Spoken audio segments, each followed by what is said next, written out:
Karina Carvalho. Coming up, we will cross live to the UK for a closer look at the second wave of coronavirus in Europe. Stay with us.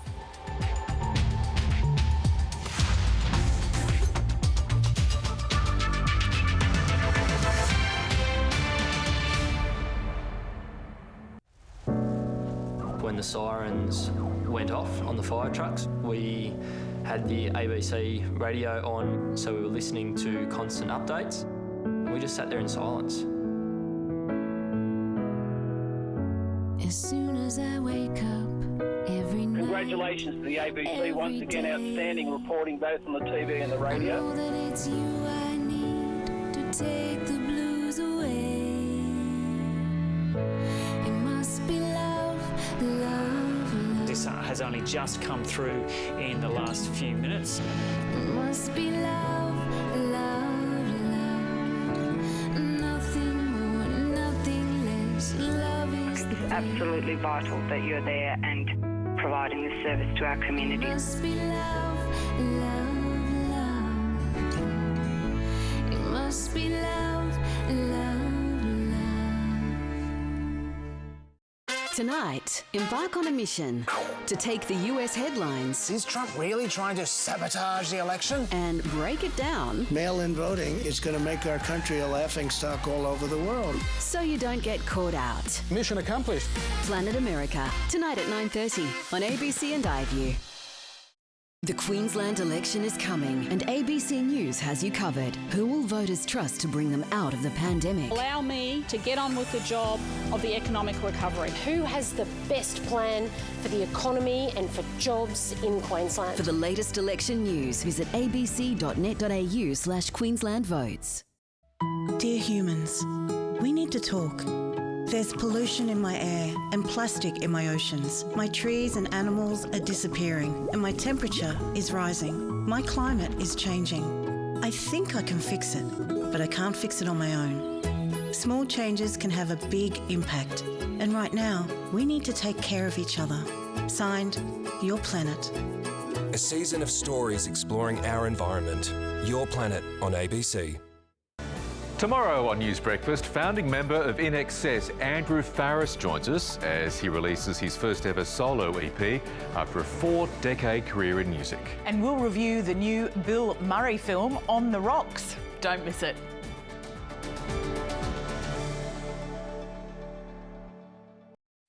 Tonight, What's going on? Tell me. Gruen's back Oh, what a feeling. Corona. to make sense of the madness. Seems like the solution's been in front of us all along. Just remove people's noses and mouths and they can't spread the virus. With the best cure for ad nauseum. There was also a spike in the use of one word. We can all get through this together. Maybe if we were a little less together, we wouldn't have caught the virus. Gruen, tonight on ABC and iView.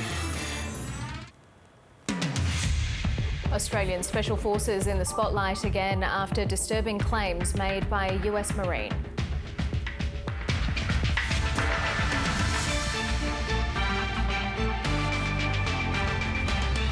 The Victorian government dumps the plan to allow hundreds of people to attend the races on Saturday.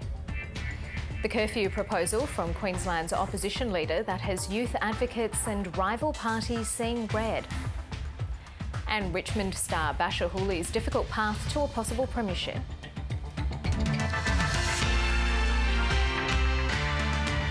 Hello, welcome to ABC News. I'm Karina Carvalho.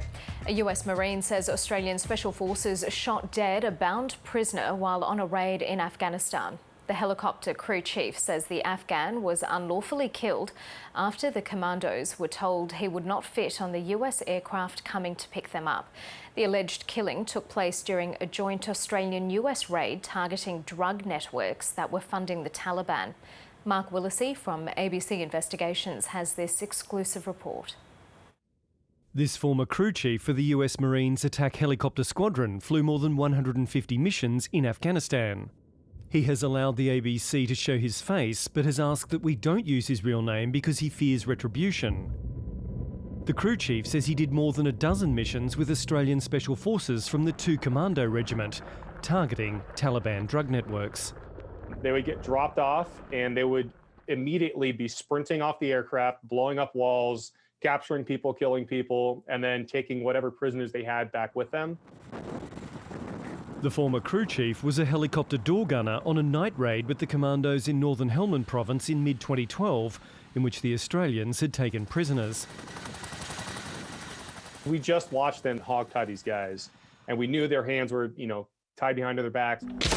He says the Australians called the US pilots to pick them up, as well as 7 prisoners. But the pilot told them there was only room on the aircraft for 6.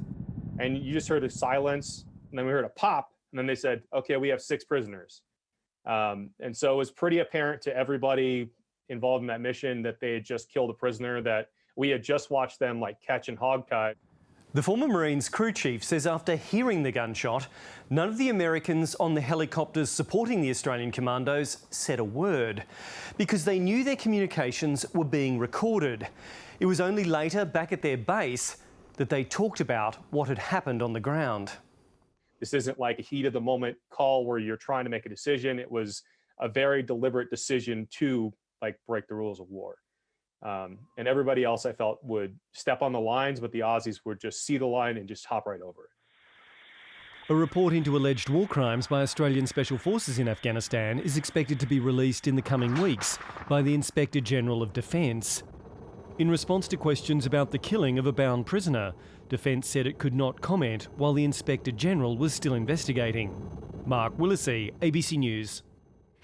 The swift public backlash to the Victorian government's decision to allow 500 people to attend this weekend's Cox Plate has forced an embarrassing about-face. The Victorian Racing Minister, Martin Pakula, has acknowledged his call to have people at the track during Stage 4 lockdown was a mistake and says he understands why it's made Melburnians unhappy. Racing Minister Martin Pakula is no stranger to a trackside marquee. But yesterday he failed to read the room. I was struck by the community reaction. I understood it very clearly.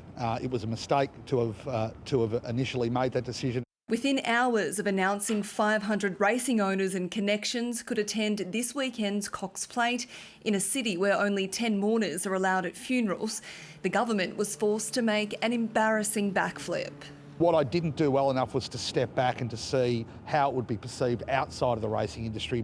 Social media had lit up with talk of double standards and Victorians missing out on funerals and family gatherings and postponing a small wedding. And when people are suffering financially and mentally, how insulting and disgraceful the decision was, while questioning the message it sends. Even the owner of the Cox Plate favourite, Russian Camelot, who will now be watching the race at home, described the government's handling of the process as shambolic. But Russian Camelot's coming clear. He's class. It set the industry up to be seen as elitist or getting special favours. Victorians are just sick of the inconsistency and the double standards. The event would have looked very different to previous Cox Plates, without the close celebrations and no fashions on the field. Instead, 40 owners would have been allowed to come and watch their horse race, then have to leave.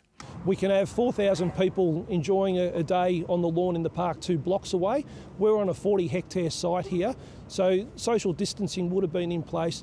The decision was signed off by the Premier and the Chief Health Officer, who again didn't front the media today after being asked to provide more evidence to the hotel quarantine inquiry. Went through the normal process, but it was the wrong decision. I'll cop that. The right thing to do is to change it. That's what we've done. It won't be happening on Saturday. After months of turmoil, the astonishing decision appeared to unite the community in anger. Many questioning what on earth the state government was thinking to even entertain the idea during such a fragile time. The next big balancing act for the government will be the Melbourne Cup, which will be held here in less than 2 weeks. Bridget Rollison, ABC News, Melbourne. Victoria's case numbers continue to fall with just 3 new infections recorded.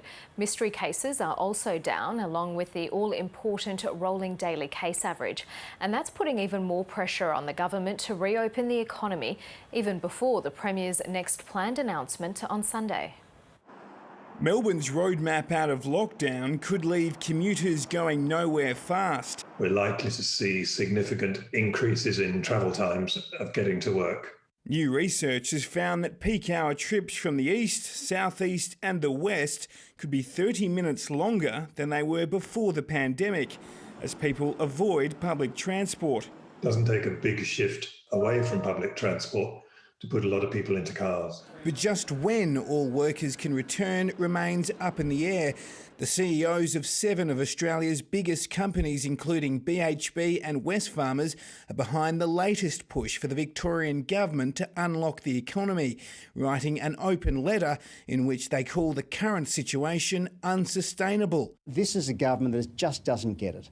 You know, they haven't missed a single paycheck all the way through this pandemic. They don't understand the pain of small business people. They don't understand the pain of people who've lost their jobs. The government says it won't be pressured into making any decisions about businesses opening any sooner than Sunday.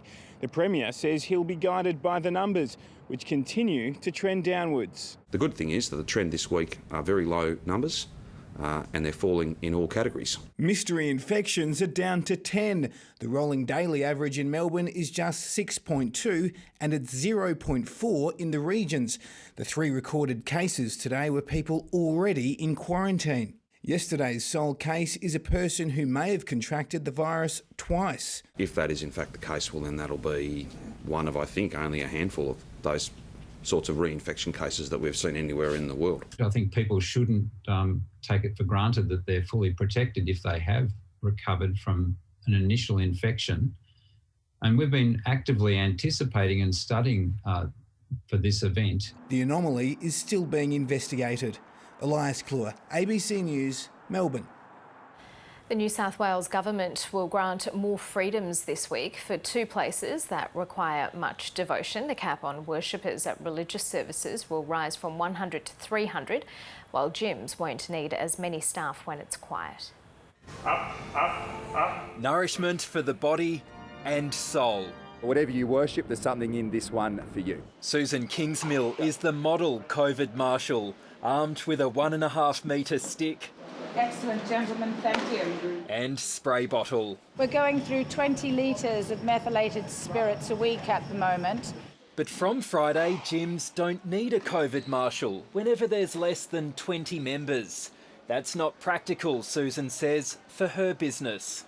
We like to have staff and we like to keep people employed. This is particularly important for 24-hour gyms that have very few people in attendance in the evening, and this has been a significant impediment on their business. St Mary's is Sydney's biggest church. It's already allowed 300 parishioners. The cap on other places of worship is tripling to match that. Religious leaders believe the faithful will still be left longing. As a priest, one of the hardest things is to see worshippers being turned away from a place where they come to seek refuge. The challenge is that it's the same rules for everybody, same size fits all. So whether it's a tiny chapel in Kirribilli or whether it's a big venue out in the hills. If they want a crowd of more than 300, they'll have to apply for an exemption. We will do whatever we can to try and increase the numbers in a COVID-safe way. 10 tests have today come back positive. 8 are in hotel quarantine. The other 2 are part of the childcare centre cluster in Sydney's southwest. It's grown to 22 infections. One of the new carriers attended the Bavarian restaurant in MacArthur Square on October 10. Anyone who was there at the same time has been warned to self-isolate and get swabbed, even if they don't have symptoms. You are on the front line of this war against COVID. We all are. A war in which a swab is the sword, distance the defence. Jessie Dorset, ABC News, Sydney. Queensland's LNP has made an election pledge to crack down on crime in the state's north. Today, Deb Frecklington promised a controversial curfew to pick up children on Cairns and Townsville streets after 8 o'clock at night and take them to a refuge. The approach has been praised by some, but humanitarian groups question if the policy is legal.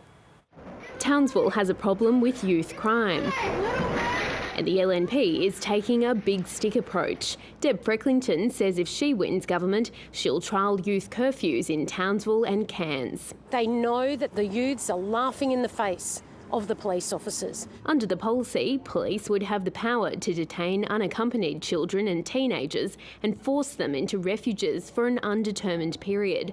The curfew would apply from 8 p.m. for children aged 14 and under and 10 p.m. for teenagers aged 15 to 17. Parents would be fined $250 on each occasion their child is picked up. If you are on the streets doing the wrong thing, then you will be taken off the streets, so the community is kept safe. Fish and chip shop owner Sammy Kingsley's husband was robbed at knife point earlier this year and knows the frustrations felt by many business owners. The kids at the moment are the ones with all the power, and that needs to change. The government needs to put the power back to the parents, the schools and the police. LNP candidate for Mundingborough is an inspector of police. A lot of the young ones that come from these families, they experience domestic violence, there's drug abuse, alcoholism. But Amnesty International questions whether a curfew is even legal. The Convention of the Rights of the Child has condemned curfews for children, and we're calling on the opposition leader to drop this terribly bad policy. Ms Frecklington has dismissed suggestions that young people out socialising could be detained. Common sense will prevail. Others argue it will cause greater divide and not fix the problems. It's fine to bring in the curfew, but finding people at this time, you know, in life, man, there's no money around. Picking up kids off the street and taking them to a designated location until their parents pick them up, where they'll give them a fine, sounds like we're setting up a dog pound for kids. Deb Frecklington blamed her political opponents for youth offending. She didn't cite any research or evidence for the effectiveness of the curfew policy. She said it had been informed by public crime forums. We know the problem. The problem is because Labor's soft on crime approach. My understanding is that she couldn't even explain how it's going to work. I mean, it doesn't really cut the mustard, does it? The LNP will also provide extra police officers to help enforce the curfew. Stephanie Zillman, ABC News, Cairns. The former chairman of Crown Resorts is facing a possible prosecution after a New South Wales inquiry today recommended he be referred to the corporate watchdog. Robert Rankin is accused of serious failures during his time at the helm of the gambling operator when it was caught up in a money laundering scandal. He's refused to give evidence at the inquiry, which will decide if Crown can keep its licence to operate in Sydney. The hearing is almost over, and now the chips are falling. While dozens of witnesses have given evidence, one remains outstanding: former chairman Robert Rankin. He has, through his solicitors, firstly refused to answer any questions posed to him in writing. Mr Rankin was chairman from 2015 to 17, but is refusing to give evidence in writing or video from the United Kingdom, where he's staying. Counsel assisting has recommended he be referred to the corporate watchdog ASIC for alleged breaches in his duties. Commissioner, Mr Rankin has been made aware that adverse comment may well be made in respect of his unwillingness to assist the inquiry and or provide any information or evidence to it. The hearing was told he allegedly failed to inform Crown's board about the risk posed to its staff in China before their arrests in 2016, and allegedly failed to tell the board about a threatening email former director James Packer sent to a businessman. This is the first of such serious referrals to be mentioned in the inquiry to date, and it might not be the last. The Commissioner is now examining the evidence to decide if anyone else should be referred for prosecution, as well as the changes Crown needs to make in order to operate in Sydney. Former Qantas boss and Crown Director Jeff Dixon was the last of the board members to give evidence. Despite being in charge of Crown's Risk Management Committee, he said there was no training for staff to identify risks of money laundering and was kept in the dark about the risks to staff in China before they were arrested. And were you ever informed at any time up to the China arrests that the staff in China were expressing fears for their safety? No. It almost brings to a close a hearing that has the power to unravel Australia's newest casino before a single hand is played. Josh Bavis, ABC News, Sydney. Police have found the body of a Brisbane man who went swimming at a dangerous waterhole south of Cairns. 37-year-old Shannon Hoffman disappeared on Monday while with a friend at the Babinda Boulders site. The spot has claimed the lives of 20 people over the past 50 years. At 10:15 a.m. today, The body of a 37-year-old male was located underwater and deceased at the area commonly referred to as the Babinda Boulders. So this area is about 200 metres upstream from the area commonly referred to as the Devil's Pools. The body was located by members of the Queensland Police Dive Unit and has been successfully and safely retrieved. The body will be transported to Cairns. The next of kin have been advised and are obviously very distressed and upset about the outcome. A man has been charged with the murder of his 39-year-old ex-partner in Sydney South. Jason Lloyd is accused of beating and stabbing Linda Greenwood to death outside her Como home. Police say the 39-year-old broke an apprehended violence order meant to protect Ms Greenwood. Mr Lloyd chose to remain in his police cell when a court formally refused him bail today. He's due back in court in December. The family and friends of a young woman murdered in far north Queensland say they won't give up their quest for justice. It's been 2 years since Toya Cordingley's body was found on a beach north of Cairns. Her killer remains at large despite an extensive police investigation spanning several continents. Refusing to give up hope in a frustrating 2-year quest for justice. I think it's a lot of anger there now. You know, are we getting things done, and is things still happening, and, you know, has it gone into a cold case? The body of 24-year-old pharmacy assistant Toya Cordingley was found in the sand at Wangetti Beach in October 2018. The passionate animal lover had been walking her dog when she was brutally murdered, leaving a trail of devastation that the community continues to struggle with. It just wasn't expected here, you know, it's just something that, you know, it just doesn't happen. Police launched a major investigation into her death, combing the beach for clues, trawling through hundreds of hours of dashcam vision and even taking DNA samples from men who lived in the area. But 2 years on, no one has been charged and a key person of interest is believed to be overseas. In a statement, police say the ongoing investigation has faced a number of challenges due to its complex nature. They say they remain committed to bringing her killer to justice. The community is determined she won't be forgotten. Kerry Boss has painted more than 2,000 stones that have been carried across the world, spreading Toya's plight. Everybody wants to know when justice is going to come for Toya, and we're not going to stop until it does. Local filmmaker Tony Gordon has even made a short documentary remembering her. It's been a year-long project, but, you know, for me, it's something that needed to be done. He says Toya's mother and stepfather have watched the film ahead of its premiere tonight. It will be screened after a short memorial service at Wangetti Beach. A much-loved daughter, sister and friend. Christy Sexton-McGrath, ABC News, Cairns. Type 2 diabetes is one of the most common chronic diseases in Australia, but where you live or how much money you earn can affect what medication you're given. In what's being described as a postcode lottery, new research has found Australians in remote and poorer areas are more likely to be using older and less effective diabetes drugs than their city counterparts. Political reporter Stephanie Dalzell has the story. Let's check the blood sugar today. Technology has helped bridge the healthcare divide between city dwellers and people in remote areas. But Gay Gillies knows all too well some gaps remain. I have enough problems going to specialists and that I've got a 2-hour drive. The 71-year-old lives just outside Proserpine in far north Queensland. A diabetic for 3 decades, she was only put on new, more effective medication 12 months ago, despite the drug being readily available for several years in urban areas. Not very happy. It's, a bit daunting, to think, oh, well, we're out there, don't worry about us. Gay Gillies is just one of more than 1.2 million Australians with type 2 diabetes, tracked by researchers at the Baker Heart and Diabetes Institute between 2007 and 2015. They found people in remote and lower socioeconomic areas are far more likely to be using older and less effective medication than those in richer and metropolitan regions.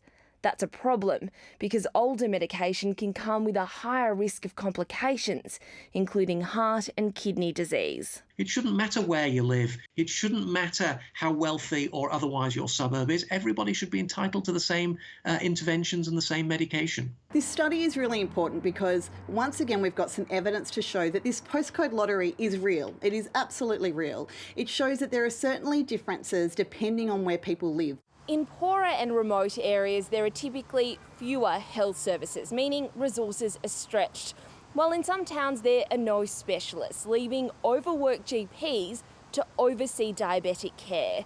The federal government is trying to encourage more doctors to move away from metropolitan areas and argues it's already providing considerable support through subsidising medications through the Pharmaceutical Benefits Scheme. Stephanie Dalzell, ABC News, Canberra.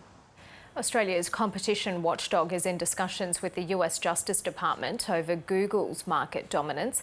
The US government has launched one of the world's biggest lawsuits against the tech company for allegedly abusing its power in online search and advertising. The ACCC's chairman, Rod Sims, says Google is paying Apple to be the default search engine on its phones and computers. You know, I heard this morning on the news Google saying, well, it doesn't matter, we're just so popular, people would be there anyway. Well, if that's the case, why are you paying $9 billion a year to Apple? I mean, this is serious money for some people, $9 billion. The case could open the way for more action against similar companies, including Amazon and Facebook. To finance, retail sales have fallen for the second consecutive month, while the local share market managed a small rise today. Here's Alan Kohler. National retail sales fell for the second month in a row, but as you can see from this chart, they're still sitting comfortably above the pre-COVID trend line, so that's okay. The problem is that while retail sales in WA, Queensland and New South Wales are 10 to 15% ahead of last year, Victoria is not okay. And while food and household goods are well up on last year, clothing and dining are not okay. Retail stocks fell on the stock exchange today, which may have been because of that, but investors look to the future, not the past. Otherwise, banks and energy stocks took the index 0.1% higher. The oil price did rise on commodity markets. Everything did, really. The Aussie dollar went back up to 70.7 US cents, but was steady against other currencies. The US market rose 0.5%, including a 1.4% rise by Google.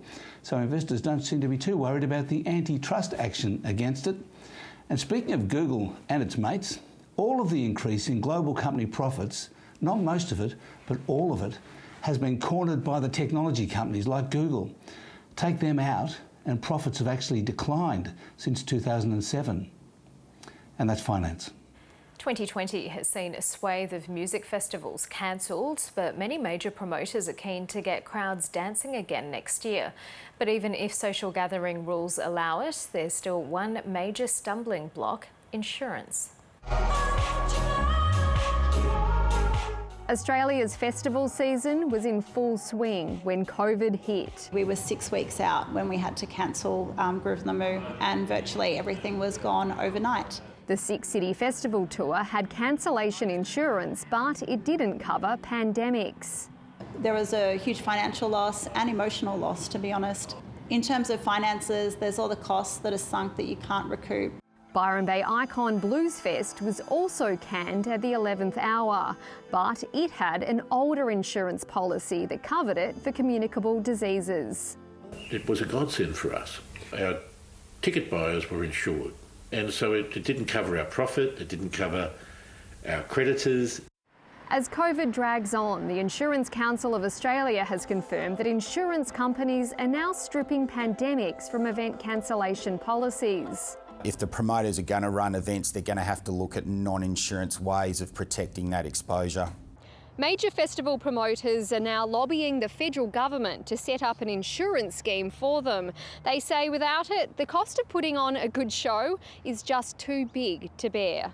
Nobody wants to spend $10 million to find that on the day they can't open their gates. And we've all been through that once. We don't want to be through it twice. Without this further support, the impact on the economy, young people, older people, music lovers, will be very, very large. Federal government grants of up to $2 million are available, but with festivals costing a lot more than that to stage, the risk might outweigh the reward. Amelia Terzon, ABC News. The AFL season has overcome many hurdles to reach this Saturday's grand final.